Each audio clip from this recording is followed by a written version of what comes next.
Hello and welcome to Aerial Paragliding. My name is Denise and I'll be one of your instructors. The school operates on 2,200 acres of privately owned property known as the ranch. We're all very fortunate to have access to this property because it is an ideal place for learning to paraglide.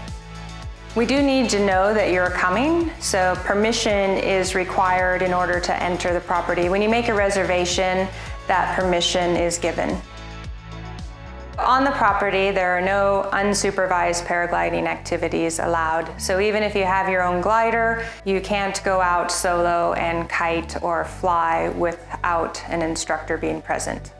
There's also a parking area on the property across from the classroom, and we ask that you park there because no driving past that point is permitted. We really appreciate you respecting the private property by following these rules. If you're interested, there is a history of the property posted on the east wall of the classroom building, and there's also a guest book if you are interested in sharing your thoughts. To start the day, we will meet in the classroom and we'll have some paperwork that you'll need to fill out.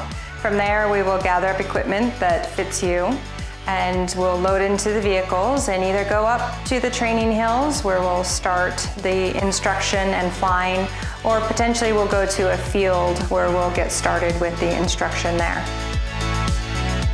Okay, so we're looking at the gear here in the simulator, and you can notice that this would be the front of where your glider would be, which is the leading edge, and this would be the back, which is the trailing edge.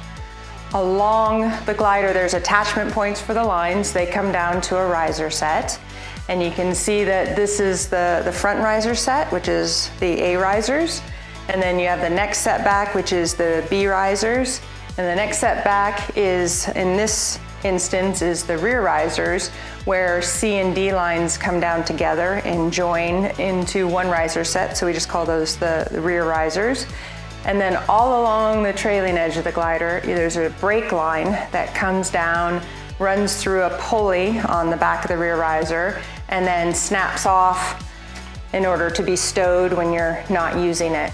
So this is the control toggle or the brake of the glider, and you have one on each side so that you can control each side of the glider. When you're not using them, they just get snapped back to the riser.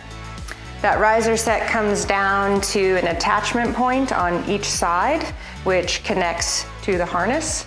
And all these carabiners are a little bit different. This one is a lifting, twisting, pulling in motion to attach the riser or to detach it. Self-locking, but we always squeeze the gate to double check it. So it comes down to the harness, and with the harness you have a what we call it a chest strap, where it's buckled together here, and you'll have a leg strap on for each leg on either side. The harness also has a foot stirrup on it. It's connected at the side of the harness and routes down through the bottom of the harness, and at some point you will use this foot stirrup in order to push into the harness using your feet. We've got the glider here in a stuff sack. This is a much quicker version than folding it up into a backpack each time. So to get it out of the stuff sack, we open the bag by untying the strings, stretch the bag out. The risers are clipped off to a carabiner to keep them from getting tangled in the lines. So to detach it from the bag, you just open the carabiner, pull the risers out, set them off to the side to keep them clean. Then you can gather up the lines, just like a cord, and then lift the glider up out of the bag and set it down on the ground. We'll take the bag and roll it up and put it in the back of the harness. And then close the bag up, the zipper. Okay. Then we're gonna stretch the glider out. So you start from the leading edge and unfurl the glider, stretching it out side to side.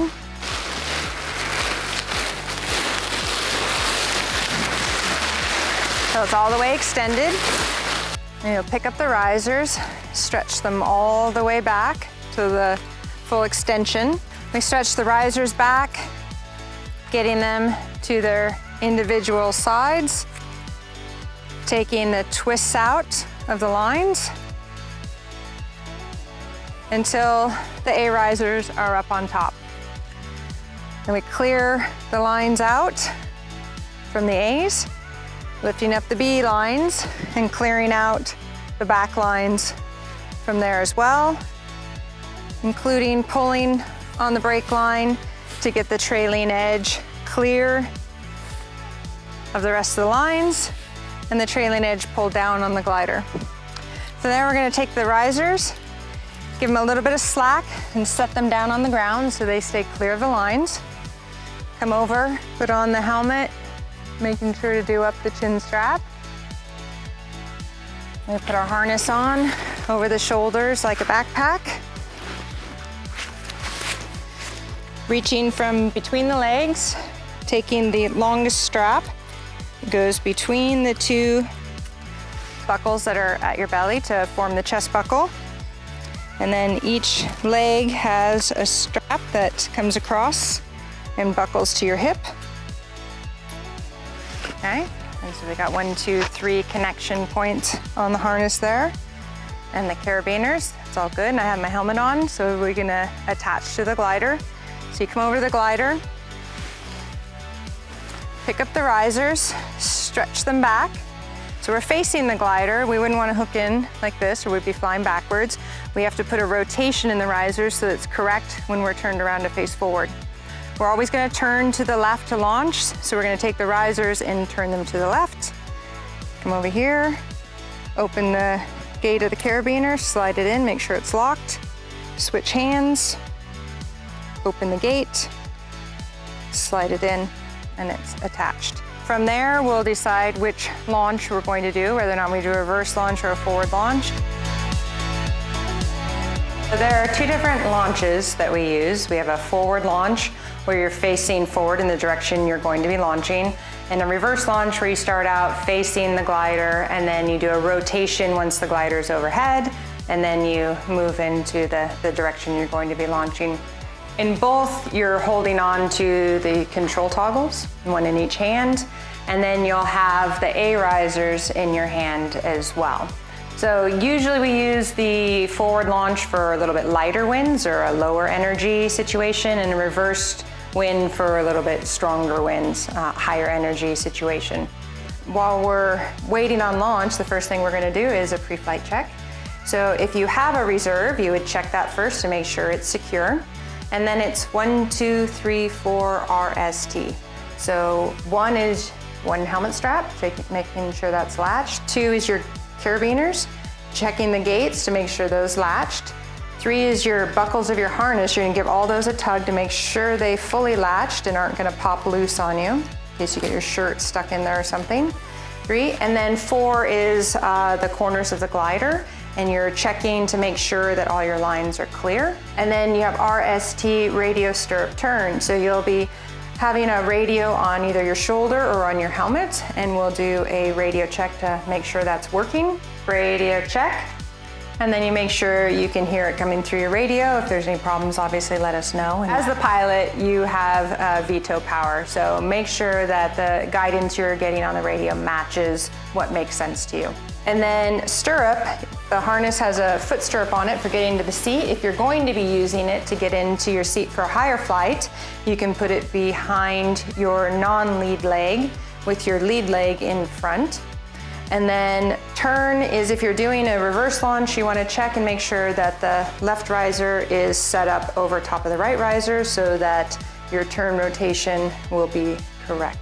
For doing the forward launch, we would start by hooking in the same direction as we do for reverse launch, and then turn into a forward position. Then we reach down the risers and taking the control toggles off of the snaps, off the risers, the rear risers.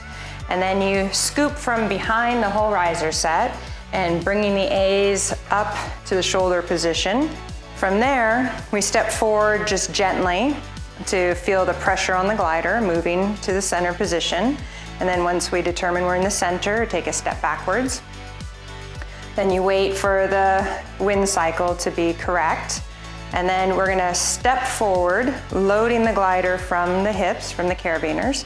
And as we step forward, loading our weight onto the glider, we at the same time raise the glider into the air with the A risers.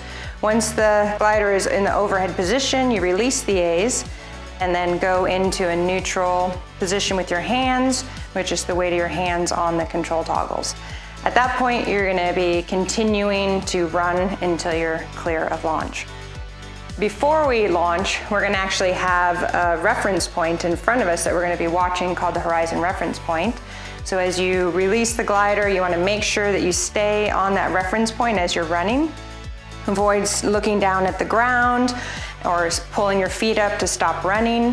Just like a plane, you want to energize the wing as much as possible, so by continuing to run till you're clear of launch. If the glider starts to dip down on you or starts to exceed past you, you can add a little bit of brakes to bring the glider back into the correct alignment just overhead, and maintain that for a few seconds till you're clear of the hill, and then relax that back into a neutral position. So with the reverse launch, we're going to start out facing the glider and bring it up, and then turn and face the direction we're going to be launching. So you'll have the toggles, and you'll be holding the A risers so that they're straight to the glider. We make sure that we're in the center of the glider, and so the tension is even, and then step towards it gently to take away any extra tension so it starts in a relaxed position. And then we want to identify a horizon reference point in the direction that we want to be launching. So a mountain or a tree or something in the distance that when you turn around, you can identify that and keep yourself on heading. When we're in the reverse position and we're in the center and relaxed, and then we're checking the windsock and the wind to make sure we're ready. When you step back, we're gonna load the glider from the carabiners, then raise the A's into the air, releasing the A's at about 11 o'clock position, and turning and accelerating into a run. Again, if the glider starts to go past you, you can add a little bit of brakes to bring it back in alignment, and then once you're clear of the hill, you can relax the brakes into a neutral position, which you'll maintain until you're clear of launch and getting into the seat. So your first few flights, you're gonna be low to the ground. You're gonna be upright with your feet and knees tight together, and down below you in what we call a parachute landing fall. So that's just feet and knees tight together. Okay, and then your hands are gonna be hanging right about your shoulders, neutral position, just taking the slack out of the line. You're gonna maintain a horizon reference view, so you're looking straight ahead down the valley, and you're gonna keep on course. So if you start to veer off course to your left, you would add a bit of right brake, hold it until you come back on heading. If you veer off course to the right, you add some left brake and bring it back on course.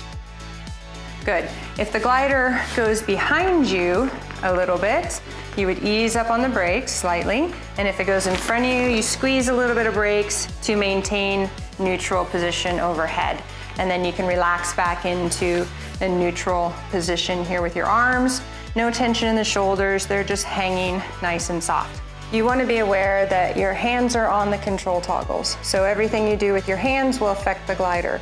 So you don't want to let go of the control toggles because you'll be momentarily unable to control the glider, so keep a hold of those. Also recognize that if you pull the brake to try and make an adjustment to your harness or to push out for balance, you will be affecting the glider. So avoid making any movements with your hands unless it's on purpose to make a steering input or a correction. Keep them upright in a neutral position. Be aware too that if you were to pull both brakes all the way down on the glider, you're gonna slow the glider down, and you could take all the lift out of the glider and stall the glider, which would cause it to drop out of the sky. So we definitely want to avoid pulling the brakes all the way down on the glider until it's time to land. So again, make sure when you're flying, your hands are just up here in a neutral position and not pulling the brakes unless we need to apply a little bit of both brakes on the glider to keep it from advancing in front of us, or one brake or the other for steering inputs. If we want to make a slight turn, which we might do on these first flights, we would do like a little S turn. So let's do an S turn to your left. So you're going to look left 45 degrees, add a bit of left brake, veering off 45 degrees to your left, and then go ahead and bring it back on heading down valley. So look, add the right brake, bring it back on heading, and then from there we're just keeping it straight and level until it's time to come in for your landing. So when you're coming in to land from about 20 to 30 feet, you want to keep the glider straight and level. You're on your final approach. Again, hands at shoulders, trim position, feet and knees tight together. And then at about 3 feet, you're going to apply the brakes smoothly but aggressively all the way down, like you're trying to reach to your backside using your triceps. And then you're going to walk or run onto the ground depending on how fast you're moving. You want to keep moving onto the ground and then allow the glider to fall down behind you. If at some point we're able to get to it, we will rotate back to your right to land, rotate facing the glider, so that way we're back into the position of facing the glider. Then you're going to put the toggles back on the risers and you'll gather the glider up. If you've landed and the glider is behind you, after you've put the toggles back, you can take the riser on your left hip, bring it up and over your head to turn and face the glider, and then gather it up. Dropping the lines in front of you, bringing the whole riser set and lines together, and reaching up as far as you can, walking towards the glider to make a loop, reaching up, make a loop, and continue that until you get to the fabric as far as you can go. And then we can pick the glider up and carry it to another position or just put it directly into the bag. If we're going to put the glider into the bag, you just set it down on the ground, set the lines on top, unbuckle the harness, leaving the glider and harness attached together. Setting the harness on the ground to get the bag out.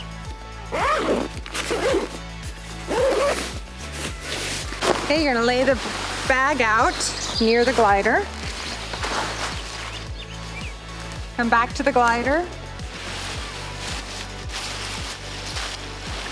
Pick it up and set it on the bag.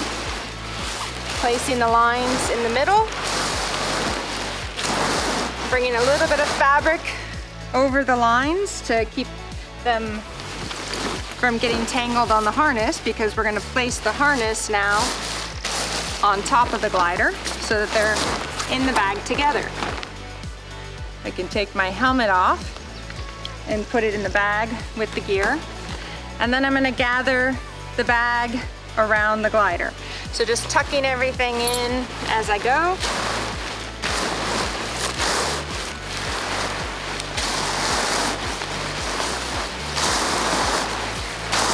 So I can get to the 2 drawstrings.